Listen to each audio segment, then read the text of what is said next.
问你们一个问题：超市里这么大一袋的三文鱼，你会买吗？曾经我是不会的，因为我第一反应就是吃不完怎么办？放冰箱里2天就坏了，那你为了吃掉它，一日3餐顿顿三文鱼，谁也受不了，对吧？跟我有同样困惑的请扣1。不过自从我转变思路之后，一切都不一样了。就是之前跟大家分享过很多次的备菜思维啊，因为很多人说讨厌下厨，并不真的是讨厌下厨，讨厌的是洗菜切菜备菜的过程。想一想，如果你手边有准备好的分量正好的食材，你要做的就是开火翻炒2下出锅。这么简单的话，你下班之后还会懒得做饭点外卖吗？对。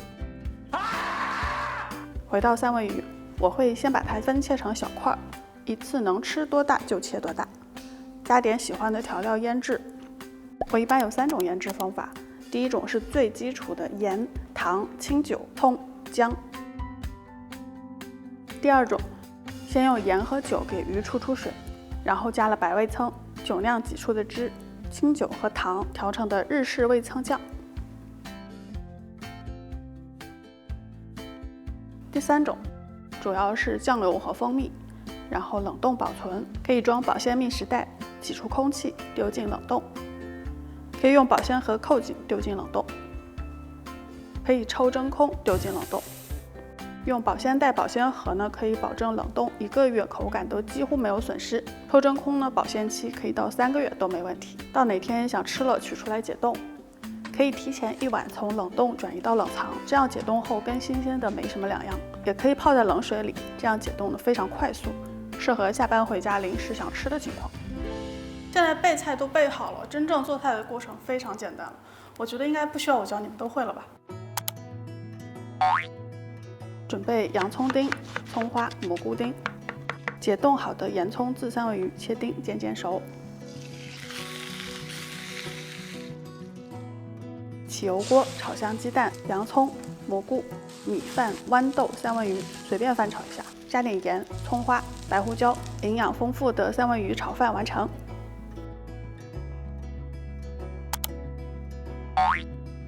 切一切土豆、胡萝卜、洋葱、西兰花。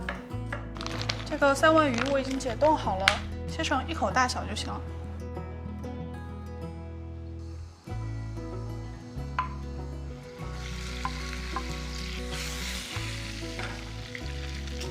煎熟，起油锅炒香蔬菜们。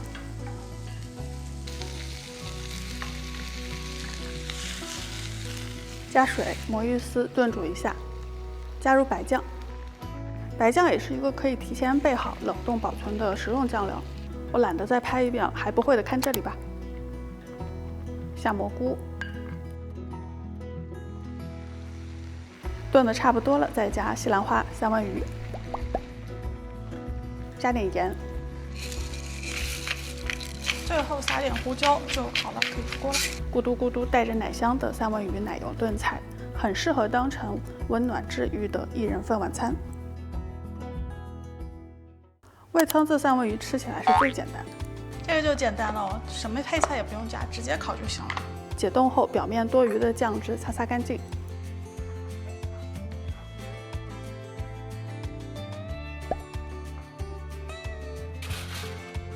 220度烤10分钟。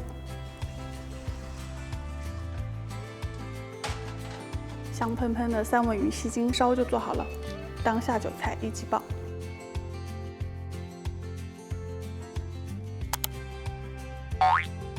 或者切点白萝卜、姜片、葱段，解冻后的味噌渍三文鱼呢，切块煎熟，萝卜跟葱姜一起炖软了，再加入三文鱼，炖出奶白色的浓汤。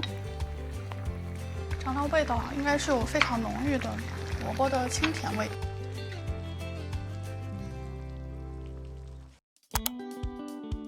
现在我要做一个照烧三文鱼，这个超级简单，几乎没什么可讲的了。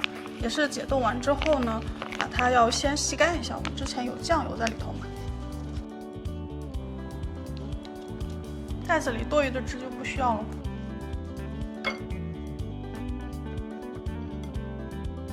酱油渍三文鱼很适合表面铺点干淀粉，下锅油煎，加黄酒去腥，加水、生抽、糖，说说汤汁。锅里酱汁收浓之后淋上去就好了。裹了淀粉的三文鱼不怕煎老了，很软嫩又入味儿，裹上酱香浓郁的照烧汁，是非常下饭的一道菜。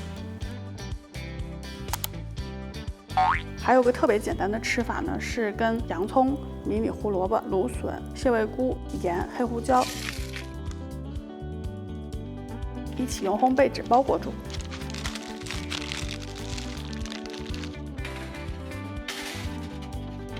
烤箱200度，烤个15分钟。